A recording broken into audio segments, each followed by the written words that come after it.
A woman named Natalie faced humiliation, soaked and forcefully ejected from her high school reunion at the Marriott in Chicago, as her ex and former classmates mocked her with laughter and aggression, until her billionaire husband, Victor Grayson, burst in to change everything. The ballroom sparkled with opulence, yet Travis, her arrogant former lover, splashed her with water, growling, as Kelly emptied her purse and Mike forcefully shoved her against a table, the audience roaring as they pushed her outside, until a microphone crackled with a revelation that would bring them all down. The space was adorned with chandeliers and champagne flutes, a wave of sequined gowns and sharp suits humming with echoes of the past and fresh claims of triumph. Natalie entered, clad in a simple black dress and flats, her auburn hair styled in a loose braid. She possessed a stunning beauty, with deep brown eyes and a subtle grace, yet remained unnoticed by those around her. To her former classmates, she remained the awkward girl from those days, forever etched in their memories as an inconspicuous presence. They were completely unaware that she had transformed her narrative into something beyond their wildest imagination. It was Travis, her former partner, who noticed her first. He leaned against the bar, a beer in hand, his blonde hair slicked back, still wearing that confident grin she had once found irresistible. "Ah, look who has emerged from the shadows," he remarked, his voice carrying to catch everyone's attention. Natalie absolutely Harper.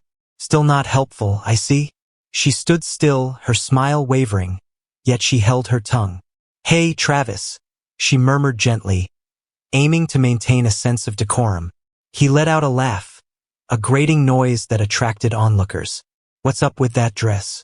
It seems you're lacking in both excitement and resources, unable to indulge in something worthwhile.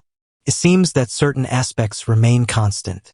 The atmosphere crackled with energy, familiar sounds swirling around his sharp words, as if time had looped back to 1999. Travis went beyond mere words. He approached Natalie directly, thrusting a finger towards her, his breath reeking of stale beer, warm and unpleasant. "You're just taking up room, aren't you?" he spat, the sound cutting through the silence like a knife. He seized her water glass and poured it over her head, the cold liquid saturating her braid and cascading down her face. "There, now you appear as pitiful as you truly are," he bellowed, chuckling as Kelly cheered. Flawless capture. Natalie recoiled, the water pricking at her eyes, yet she remained composed, simply brushing her cheek, her quietude a barrier against their malice. Natalie wasn't there to seek attention. She had paused before sending her RSVP, but her longtime friend Jenna had implored her to attend, insisting it would be enjoyable to reconnect. Natalie had the option to forego it. She now led a formidable investment fund, her days consumed by boardrooms and multi-billion-dollar transactions. Yet she found comfort in the thought of encountering familiar faces free from the burden of her title. Her fortune was meticulously crafted, emerging from the ashes of a challenging college dropout period, and she maintained a low profile about it. No jewels, no high-end fashion, just her, modest as always. Yet, the moment she entered the ballroom, the atmosphere changed, and memories surged forth to confront her. The story continued beyond that point. Kelly, the ex-cheer captain sporting a sleek platinum bob and a form-fitting red gown, glided over with a confident smirk. "Darling, did you take that from your mother's wardrobe? This is not a gathering reminiscent of a thrift store." She playfully flicked Natalie's braid, laughter bubbling up as others joined in the fun. Honestly, who allowed her to come in? Brian, the former athlete now navigating the world of car sales, interjected with a voice that resonated powerfully. "I imagine she's still residing in that rundown trailer, likely just here for the complimentary meals." Chortles echoed among the gathering, gazes sparkling with wicked pleasure. Natalie's cheeks flushed, yet she remained silent, gripping her purse tightly, urging herself to express it all on the page. Kelly escalated the situation, seizing Natalie's purse from her grasp and raising it triumphantly like a prized possession. "What lies within? Discount vouchers? Are you referring to food assistance programs?" With a playful smirk, she unzipped it and let the contents spill out. Keys, a wallet, a phone, dropped onto the sticky floor. See, nothing of value, just like her. Brian sent the wallet skittering across the room, a smirk playing on his lips. It's likely bare. The unfortunate girl needs to find a way to nourish herself. The audience roared, with some trampling her belongings, transforming it into a spectacle. Natalie lowered herself to gather them, her hands quivering with uncertainty. Yet she refrained from disputing, merely collecting the fragments of her existence while their laughter grew louder. Travis pressed on, thriving in the spotlight. Recall the way she would trail behind me, much like a wandering puppy? Failed to capture my interest at all. The most disappointing experience I've ever encountered. He smiled at Kelly, who laughed heartily. I suppose that's the reason you let her go, right? Completely uninspired. A man named Mike, now thinning on top yet still boisterous, called out, "Hey Nat, landed a job yet? Or are you still living off someone?" The jeers accumulated, a cacophony that struck her like blows. She attempted to take a sip of her water, her hands unwavering. Yet within her, her heart raced wildly. She had no desire to engage in conflict, nor did she feel the need to demonstrate anything to them. The animosity escalated into a physical confrontation. Mike found himself dissatisfied with mere words. He approached with a heavy gait, looming over Natalie, and forcefully pushed her against a table, her hip colliding with the edge with a resounding thud. "Hurry up, you're holding us back," he shouted, his voice resonating as the table shook, causing drinks to spill. "Your presence is quite unwelcome. Please leave." Kelly cheered enthusiastically, shouting, "Yeah, get rid of her," as Travis encouraged the crowd. "Her presence is a blemish on this gathering. It's best to let her go." Natalie braced herself, a sharp pain radiating through her side. Yet she remained silent, standing tall, her poise a subtle rebellion they had not earned. In a moment of clumsiness, Kelly inadvertently nudged Natalie's arm, causing her drink to cascade down her dress. "My mistake. It actually looks better when it's wet," she remarked with a laugh as the audience erupted in cheers. Brian snatched a napkin and flung it toward her face. "Clean up the mess, and keep the environment pleasant."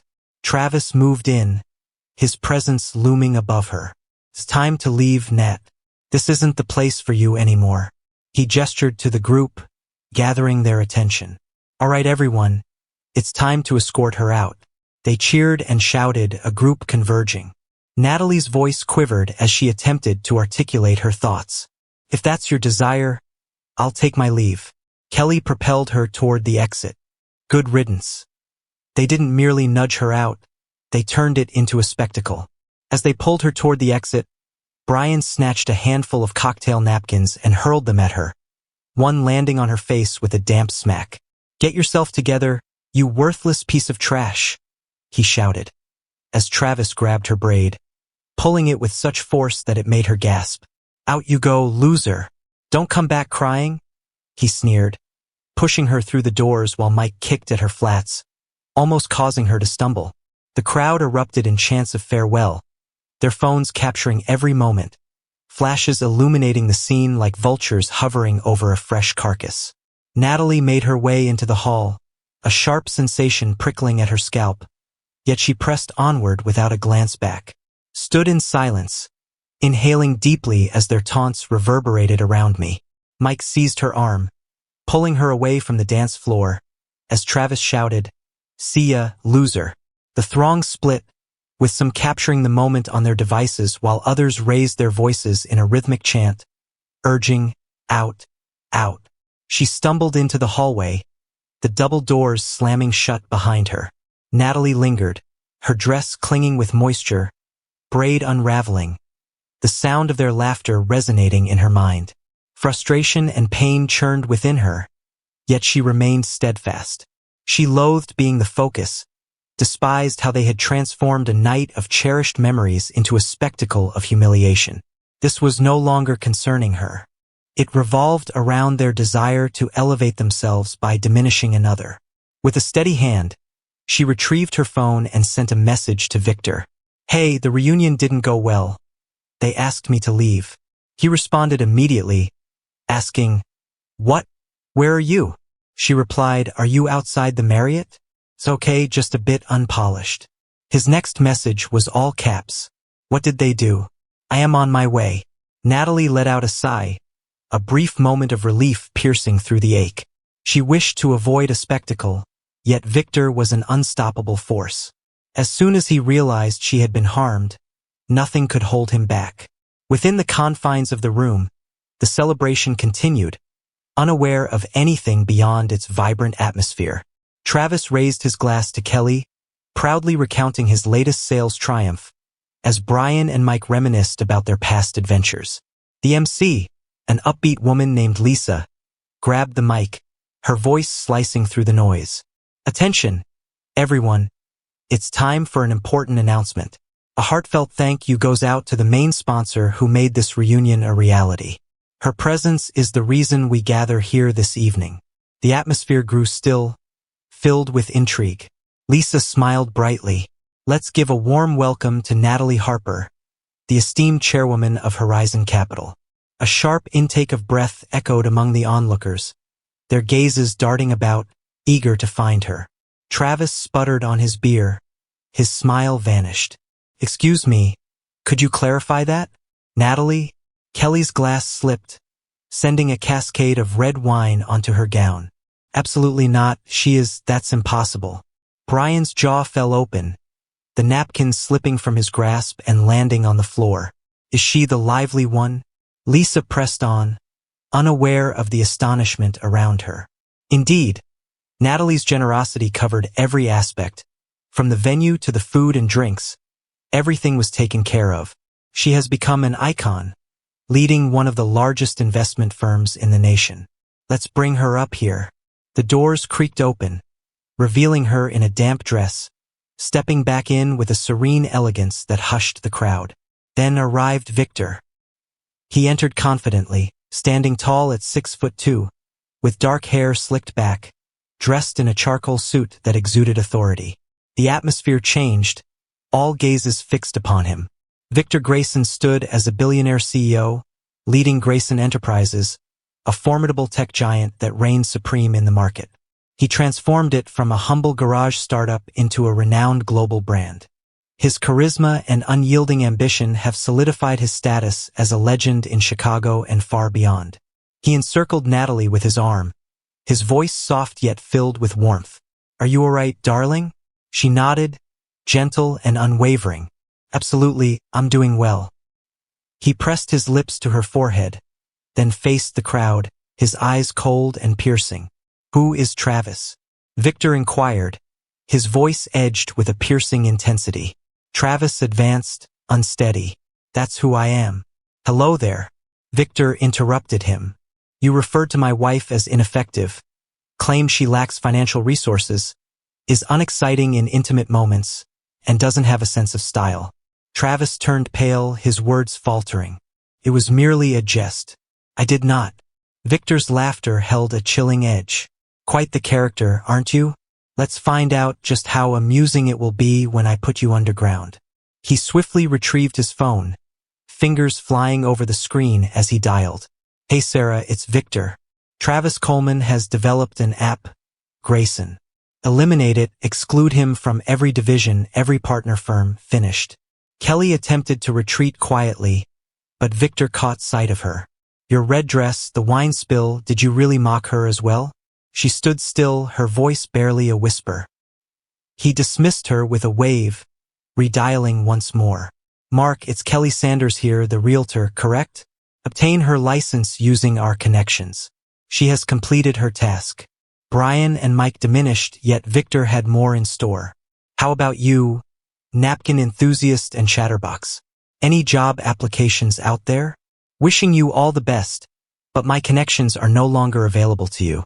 He ended the call, slipping the phone into his pocket, his arm drawing Natalie closer. "Is there anyone else who would like to challenge me?" The room lay silent, expressions drained, beverages abandoned. Travis made another attempt, filled with urgency. "Nat, let's be real, we've known each other for a long time." She locked her gaze with his, steady and resolute. "That name is no longer yours to use." Victor wore a sly grin. "She's Mrs. Grayson now, a newlywed, my wife, and definitely beyond your reach. Lisa, the host, hesitated as she spoke into the microphone. Let's give a round of applause for Natalie and Victor. A feeble clap faded away, overwhelmed by the palpable tension in the air. Victor leaned closer to Natalie, his voice gentle. Why didn't you inform me they were this terrible? She shrugged, a subtle smile playing at the corners of her mouth. I aimed to avoid the chaos, believing I could manage it. He shook his head, a mix of pride and irritation evident on his face. Your kindness is remarkable. They simply don't appreciate it. He confronted the audience once more, his voice rising. This gathering, her generosity, her compassion, and you fools disrespected her for it. Savor the evening. It's your final experience of her kindness.